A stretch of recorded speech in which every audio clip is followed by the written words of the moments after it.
BAT. It is Wednesday, 22 December 2021. This is a video everybody's asked for because I'm going to be showing some good visuals of this thing jumping. It has rained here for the last day and a half, so the field that I normally jump in is all grass, and I've got some nice terraces up there.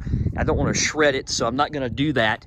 But I'm going to take you in my backwoods, and I will show you a little bit about what it can do. Obviously, I'm going to be more conservative than normal because I don't want to break something that's currently in auction, meaning I don't want to flip it, roll it, endo it, crash it into a tree or any of that. So I will show you its capabilities, but I'm not going to go as insane as my 10-year-old daughter would on this machine. So just wanted to also bring you up to speed on a couple of things. We've had some questions about some stuff.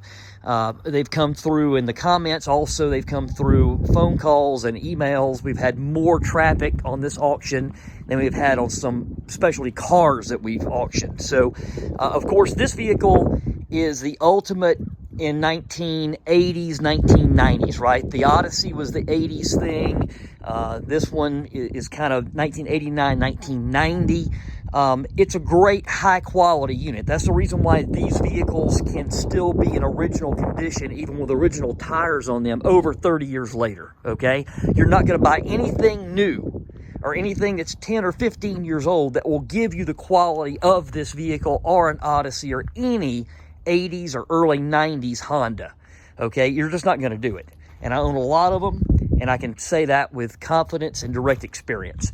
So, first one is fuel and oil. So if you buy this, you don't buy it because you're worried about fuel consumption, because it drinks fuel. If you drive it as intended, the way that I drive it and the way my daughter drives it, it's going to drink gas.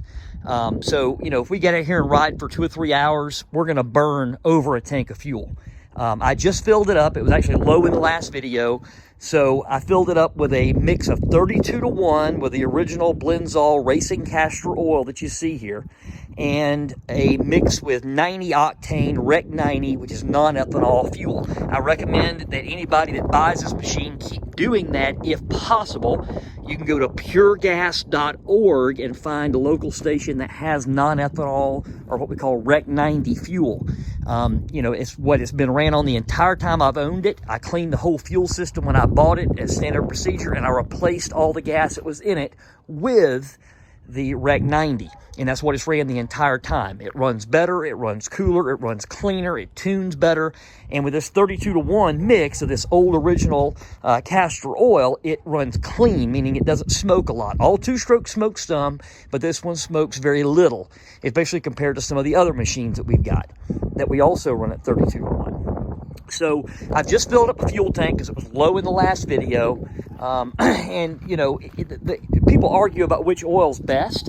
I've used a little bit of everything with these. I'm going to walk you guys over and show you because I've got a lot of old two-stroke stuff, and I've used a little bit of everything. You know, I've got the Castor 927 here. That works okay. I've got the two-stroke Redline. I've got the Klotz, the bean oil. I love the way this stuff smells. But performance-wise in the hot summer, I run the Redline because it seems like it likes heat better. In the winter, I've been using the Blendzall or the Castor 927. So I've used all of these at some point. This one makes the most power in any machine. I don't care if I put it in my old 250R or if it's in one of these other Odysseys or it's in my Pilot that has the 600cc Rotax engine. It always makes more power, and it always runs the cleanest on this. But I tend to like it for the summer more than the winter, okay? So, some other questions was about shipping it. It's not hard to ship one of these vehicles. We can work with the folks at Specialty Vehicle Transport and get it shipped to you.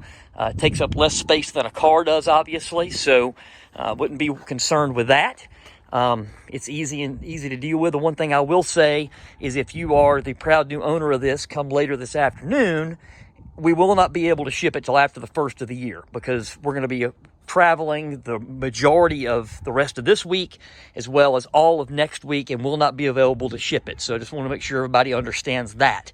But we will be able to get it gone as soon as we return.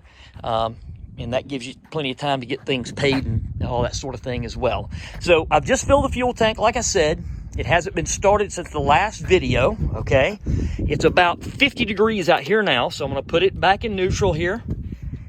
Turn the key on, pull the choke out. Sometimes you kind of have to hold the choke on in these things when it's cold weather out. And we're gonna go hot here.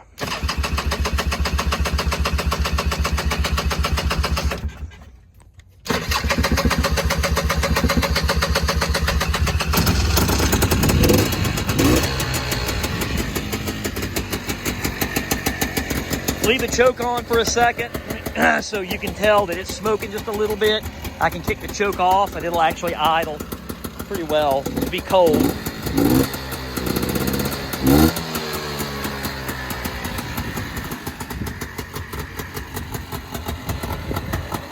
So you can tell there's not a lot of smoke there.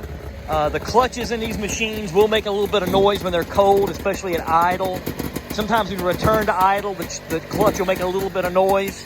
Every pilot that I've ever had has done that. You can kind of hear it a little bit there. Idle speed and quality messes with that too.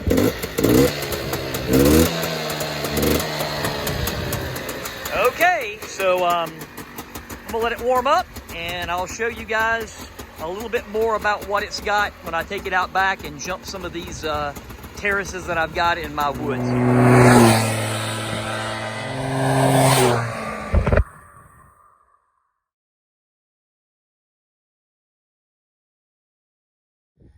All right, guys, I just finished my jumping video, and I realized that I have failed to do a video showing this vehicle in reverse. So I'm going to start it up and show you the reverse works fine. All right, we're going to come hot here. And we're going to go to reverse.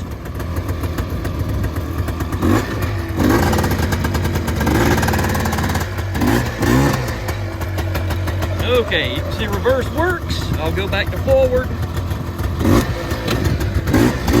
Sometimes you have to rev them between gears because they have straight cut transmission gears in most of the box. So, all right, guys, I'm gonna show you what the vehicle looks like now. It's muddy as it should be, and we'll go over things and finish this one up.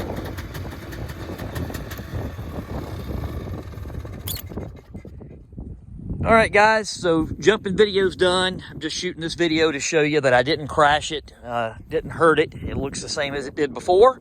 It's just dirty, and it's the way that it should be. So I really hope that whoever ends up with this vehicle uses it as it's intended and does not use it as a decoration in their garage. Modern car guys use vehicles to decorate their garage. Guys like me don't do that. We get out here, we beat them, we use them, we keep them serviced, and we have fun. We don't really give a damn about what our friends think about them, because we buy the vehicles for us. So the person that buys this one should have that mindset. It's an original vehicle. It's been used as intended. It's been taken care of, and now it's ready to go into somebody else's hands. So VAT bidders, good luck, and we'll see you online.